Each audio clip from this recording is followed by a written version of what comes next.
Bonjour à tous, on se retrouve aujourd'hui avec une carte Blizzard, donc c'est une 1260 PPC, voilà, qui est donc une frangine de ma Blizzard 1260 PPC qui est en panne depuis quelques temps. Bon, moi le PPC avait cramé, j'ai eu plein de soucis avec. Par contre, moi j'avais le kit SCSI dessus, et ce qu'on peut voir, c'est que sur les deux cartes, eh bien, le module SCSI n'est pas présent sur celle-ci. Il manque donc tous les connecteurs qui sont ici. Il manque ce petit truc là, je ne sais pas ce que c'est. Une diode là, hein, qui ne sont pas présents. On a toute cette série de composants ici que l'on ne retrouve pas là. Et ici on avait le module qui sert à gérer donc le SCSI qui n'est pas présent. Et moi il a été enlevé parce qu'en fait il était très abîmé. Ça c'est une carte que j'avais achetée dans une tour qui avait vraiment été massacrée. Au niveau de l'autre face, on va retrouver le même nombre de composants sauf ici tous les condensateurs et résistances. Je me mets comme ça, ce sera peut-être plus simple. Voilà. On a une série de composants ici, donc je pense que c'est résistance et condensateur, et ou condensateur, que l'on ne retrouvera pas ici. Là, on aura exactement la même chose. Et ici, pareil. Hop, au niveau de la RAM, pareil, on a les mêmes composants des deux côtés. Bref, celle-ci, on n'en parle pas, puisque donc elle est HS pour le moment. Et donc, j'ai reçu celle-ci. Donc celle-ci est en panne, il y a eu une tentative de réparation. Donc visiblement, il y a des pistes coupées. Donc il va falloir trouver un moyen d'y remédier.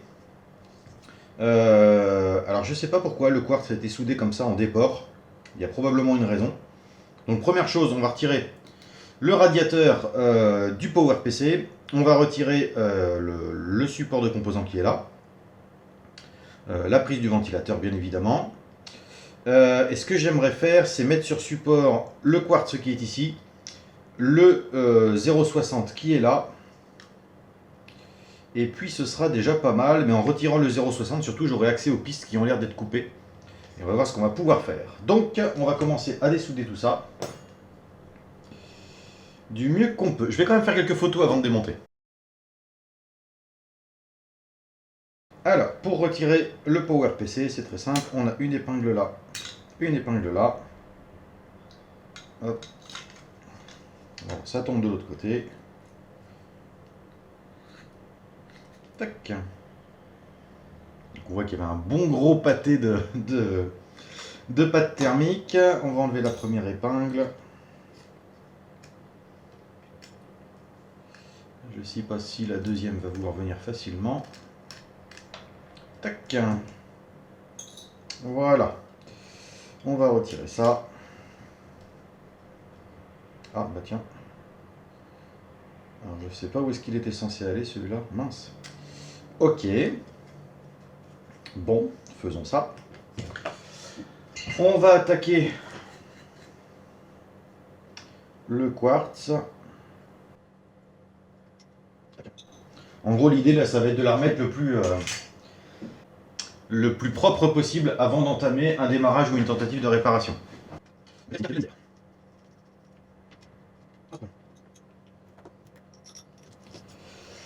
Bon bah tant qu'on y est, on va enlever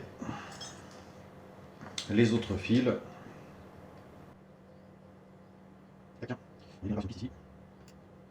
Là. On nettoiera tout ça après pour voir comment ça se présente. Alors dessouder le processeur là-dessus c'est vraiment pas simple parce qu'il y a le port de RAM juste à côté. Il fait un peu frais ce matin, le flux a eu tendance à coller. Hop.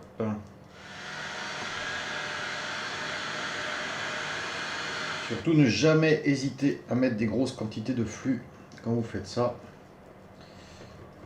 C'est toujours bénéfique pour les soudures.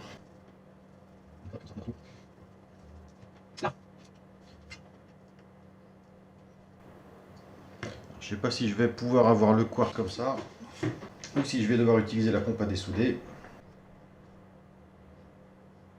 Ça semble plutôt mal engagé. Hop. Ouais, ça tombera pas comme ça. Hop, alors. on va rehausser la carte et s'assister du décapeur thermique.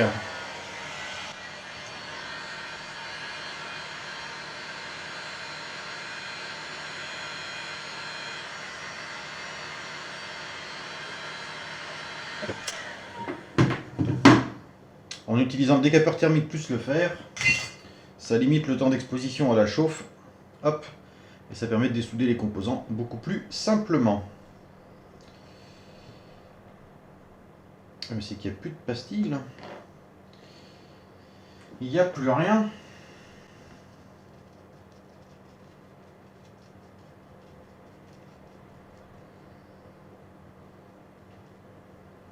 Ah ouais. Alors ça c'est très moche. En fait le quartz a été monté sur des fils parce qu'il n'y a plus de piste sur la carte.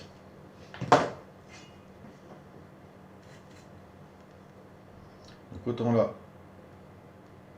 on devrait récupérer sans problème, mais alors à côté il n'y a rien du tout. Bon, on va faire avec.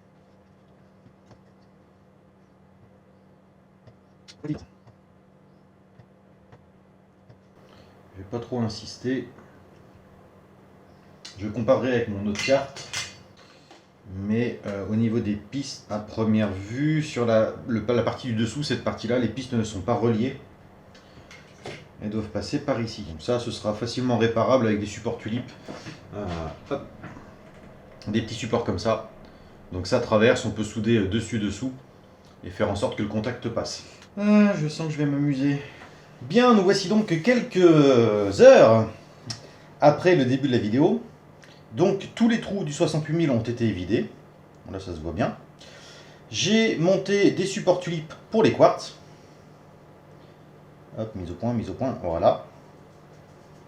Donc du coup ça va me permettre de tester les continuités, de souder un support comme celui-ci, qui donc va me permettre... hop, il y a un détrompeur, oui il est là. Tac. Ça me fait donc un support sur lequel je peux plugger tous les processeurs que je veux pour faire des essais bien évidemment.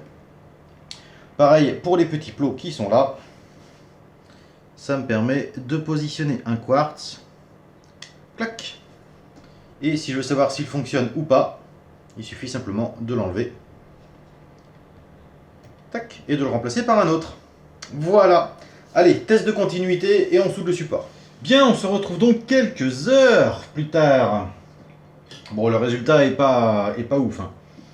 Donc, j'ai donc placé le 68 000 sur support. Idem pour les deux quartz du PPC et du 68 000. Bon, j'ai repassé quelques soudures qui étaient pas très jolies. J'ai contrôlé les deux régulateurs qui sont là, pas de souci. J'ai changé la fameuse ROM de la Blizzard qui se déflash très régulièrement, donc j'en avais une d'avance. Je l'ai soudée, ça n'a rien changé. Et concernant les pistes, alors là ça se voit pas très bien, mais donc j'ai refait les pistes, j'ai refait les continuités, toutes les continuités sont bonnes. Mais j'ai quand même un écran noir. Donc j'ai essayé avec plusieurs barrettes de RAM, j'ai essayé avec deux processeurs, donc deux 0,60. Ensuite je l'ai repassé en 0,40, j'ai fait des essais en 0,40, ça ne fonctionne pas non plus. Donc je me retrouve encore une fois avec une carte accélératrice qui ne démarre pas. Et j'estime pourtant avoir fait tout ce que je pouvais faire pour le moment. Donc eh ben, on va dire que c'était la vidéo numéro 1. Il y en aura sûrement une suivante. Mais là pour aujourd'hui je vais arrêter. Parce que j'ai quand même passé beaucoup d'heures de soudure et j'ai un peu la tête en vrac. Voilà, donc fin de cette vidéo et on se retrouvera pour une prochaine, puisque celle-ci, il n'y a pas d'urgence en termes de réparation. Donc je vais pouvoir prendre mon temps et essayer de trouver une solution pour la remettre en route. Allez, à bientôt pour une prochaine vidéo.